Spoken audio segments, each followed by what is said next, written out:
Good evening, everyone. Thanks for joining us on this Tuesday for Crime Unveiled with Courtney Bennett.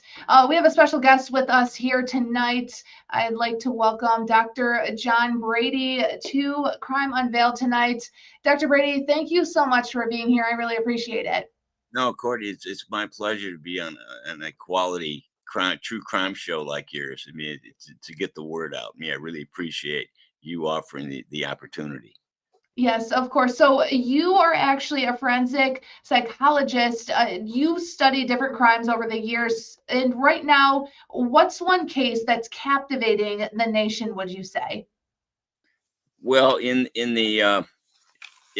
my new book called Breakdown, I go into a number of murder cases, including Sirhan Sirhan, including Luigi Mangione, which is a very topical case, and the Hillside Strangler case, which is amazing also, and then several other cases like Ted Kaczynski, the Unabomber, in 30 years ago, and the tie-in with the Unabomber is that Mangione believed a lot of the Unabomber's philosophies concerning revolution, the takeover of society, the unfairness of how society is being administered, the Marxist revolution that he supported. So there's a lot of connections in the book to these living perpetrators like Mangione and the Hillside Strangler, Kenneth Bianchi, who's still alive and in prison out here in California. So there's some connections between the present day assassins and the previous ones. Mangione right now, we see that there's a following for him. You've studied this. Why is that? Well, there's more than a following. I mean, it's kind of reached a cult status where and it's nothing new, as you and I spoke off camera or off the radio. This is nothing new, and this is kind of an historic uh, identification with the aggressor person. You could trace the roots to the Stockholm syndrome, to other psychological uh, mechanisms where people begin to identify with the bad guys, and they start to attribute good feelings or good motives to these people, even though they've proven themselves to be really bad actors. With as you say, with Mangione, there are billboards in New York. I don't know about in Michigan, but there's billboards, there's newspaper ads, that there's followers, there's people that sell paraphernalia with free Luigi. Luigi's a prisoner. Luigi, is being railroaded, etc. So there's this marginal group of people on the fringe of society that deeply connect with these people and with their cause, as we see currently in the political scenario. There's definitely a move towards the left and Marxism, which is the ideology of people like Mangione. When it comes to people looking at crimes and kind of there's shows centered around crimes and people are following so many of these, is that new, would you say? I mean, there's podcasts that focus on it. No, no. I mean, that goes back to Jack the Ripper. It goes back to Charles Dickens when he wrote about Bleak House. He wrote about criminals. It goes back to the Bible with Cain and Abel. So these really aren't new themes. These are themes that are revisited and pop up with different names and different kinds of psychiatric classifications. So with Mangione, he's now facing second degree murder, which is a life sentence in New York. plus other charges. The terrorist charges, I understand, were dropped by Alvin Bragg. So he's not facing that, but he's facing second degree murder charges. And then if Pam Bondi decides to prosecute him, which is not double jeopardy because she can make it a federal case, if that happens, then she'll go after the death penalty for Mangione. How did you get into studying all of this? Because I'm from the Midwest, just like you are. Or I guess you're from the Midwest. I mean, I'm from the Chicago area, Joliet. And I was very intrigued when I was in high school with the Richard Speck case. You know that case? I do not. Okay, Richard Speck killed 8 nurses in Mhm. Chicago, student nurses in Chicago. And I was very, very attracted to that case because Richard Speck was himself a disenfranchised, lonely, alcoholic, drug user, essentially a loser. And then he commits this terrible crime of the century, really, which was killing these 8 nurses serially. Well, each one stayed paralyzed, watching their peer student nurse become slaughtered by this guy. So I became very interested in that situation. My father, who was a dentist, had volunteered work at Stateville Prison, which is in Joliet, where I'm from. And there were a lot of cases that he would discuss with me when I was a child. And I thought, this is pretty interesting. It might be a lot more interesting than dentistry. And my dad said, whatever kind of floats your boat, what you're interested in, pursue that. So I guess from that time, with the Richard Speck case, I became interested in forensic psychology. I received 2 degrees in psychology from Southern Illinois University. Then I matriculated to Berkeley School of Criminology and got a doctorate degree in criminal psychology. Have you seen over the years this growing effort to do more, television shows when it comes to crime? I mean, just a few years ago, we had so many different versions of Ted Bundy, and looking at those cases, where regardless of where you were getting that information, but you've seen so many shows on it. Do you think that that's grown over time? Yeah, I think. I mean, as a matter of fact, I even did a trailer on a TV show that we're still trying to pitch called Silicon Valley Confidential. I don't know if you've seen that; it's on my website, but it's Okay. called Silicon Valley Confidential. It's about a special murder case of a very wealthy, high tech person in Silicon Valley worth about $500 million, and he elects to murder this young woman, one of his employees, for apparently no reason until he submitted to a number of hypnotic sessions. And what I discovered was that his mother had abused him, severely traumatized him when he was about age 8. She whacked him with a hot iron and ruined the whole side of his face. He had a weepy eye. They couldn't correct his facial deformity. He became sort of an outcast.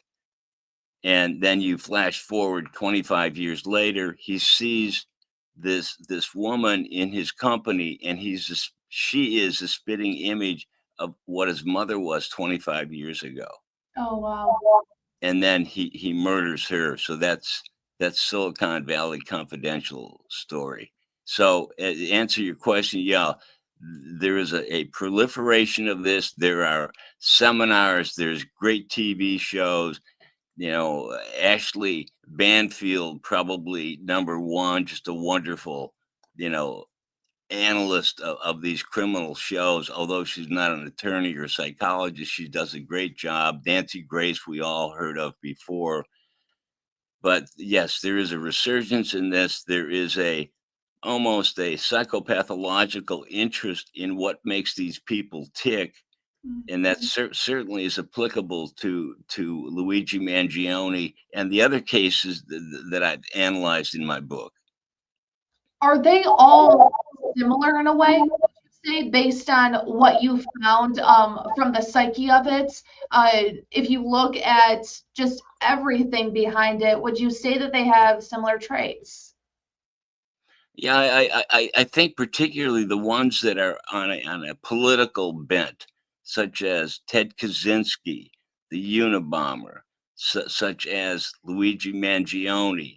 I mean, they were the similarities that they had in their personalities was that they kind of got lost in their ideology. I mean, as people, they kind of surrendered their identity and created a new identity as this kind of reverse Robin Hood's person, where they're actually converting bad and thinking that it's good, that they're doing well for society, whereas actually they're not. And that was expressed in Mangione's manifesto, 262 words, but still pretty relevant, where he states that he alone is must be construed as the martyr or the overseer of societal rules because he was in control. So there's this desperate need for control, for this sense of picking targets, which in his case and with the Unabomber's case was the overthrow of capitalism because of the unfair practices, and with Mangione, it was the unfair practices of the healthcare system. He even inscribed on three of his bullets um, cartridges: delay, deny, and depose, which symbolically means delay claims made to insurance companies, deny those claims, and if those the first two don't work, then you litigate to make sure that the legitimate policyholder is denied of their rights to compensation for whatever ills that they have. For you, is there always something that you learn when you write these books? Do I learn something? Yes. Oh yeah, oh yeah, yeah. I learn a lot from talking to interviewers like yourself too, because there's always a new wrinkle that appears. And one of the most important things I think I've learned is as you pointed out before, by the way, in the beginning of the interview, is the connections between these kinds of people, particularly the political ones. In this book, I also analyzed Sirhan Sirhan, who killed Robert Kennedy in 1968 at the Ambassador Hotel in Los Angeles. So he also can be construed as a political assassin because of his adherence to the Palestinian viewpoint, where he grew up in Palestine, by the way, until he was age 13. He grew up in East Palestine, which was a war zone, not different than from what it is today. That there was murder, people were dying, people he saw his brother die on the street. He saw friends of his maimed, and this was part of his traumatic experience that led him into first a connection with Robert Kennedy, where he loved him. He even said, I loved him. He represented a beatific experience. I could see a halo around his head. Well, that was all true until Robert Kennedy decided that if he became president, that he was going to send 50 bombers to Israel to bomb Palestinians, Sirhan's people, as he said, my people. So with these political assassins, it's very interesting to see how they got off track, particularly with Sirhan, who also left a diary, as did Kaczynski, as did Mangione. And those diaries are fun to read. It's fun for a forensic psychologist to read because it points out the kind of pathological similarities these men share and what their ultimate goals are. Where can people get your book? Get my book at Trine Day, TRINE Day, DAY Publishers, at Barnes and Noble, Okay. at Amazon.com. I'll be glad to send you a nice signed copy so you can look at it when we have our next interview. But they can get it from the publisher or from Amazon or Barnes and Noble. Barnes and Noble has sold my books before, so that'd be a good place. As we wrap things up here, what do you want the audience to know about everything that you've studied, everything that you've researched? That there's always a reason why these people engage in these kinds of nefarious behaviors. If we dig deep enough, we can find, for example, going back to the Richard Speck case, that he killed these 8 nurses for a particular reason, and the sometimes the misdiagnosis of these people, their psychiatric diagnosis of these people, that oftentimes leads to a false jury verdict, where the jury doesn't have all the information. That was certainly true with the Speck case. It was true with the Sirhan case. Uh, so the answer to the question is yes. There's always psychiatric roots to these kinds of offenders, and that's what really intrigued me over the years and kept me doing this, because it's a trail or a path that, when you fit the pieces together, you come out with more of a holistic understanding of why these people pull the trigger. Well, thank you so much for joining us tonight and providing really good information. I really appreciate it, Dr. Brady. No, Courtney, it's my pleasure. I can't wait to send you a book, and then we can discuss the details of the book on a later date. So thank you so much for taking your time, and I hope your audience enjoyed this interview. Yes, of course. Well, thank you and enjoy the rest of your evening. Yeah, you take care. Bye. Bye-bye. Well, thank you all for joining us for Crime Unveiled with Courtney Bennett on this Tuesday night. I hope that everyone enjoys their nights.